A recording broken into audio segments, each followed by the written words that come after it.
მოგესალმებით, ეს BMG სამედის პროგნოზია, რომელსაც გარემოს ეროვნული სააგენტოს მონაცემებზე დაყრდნობით მე, ანა ელიკაშვილი წარმოგიდგენთ.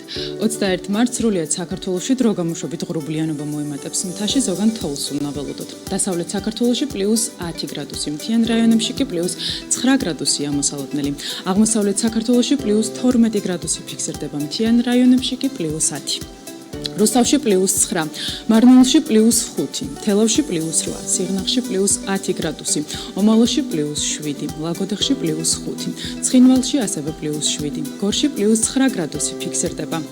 სტეფანწმინდასა და ბაკურიანში +2, გუდაურში -1 გრადუსია მოსალოდნელი, ბორჯომში +8, ახალციხეში +9 გრადუსს უნაველოდოთ.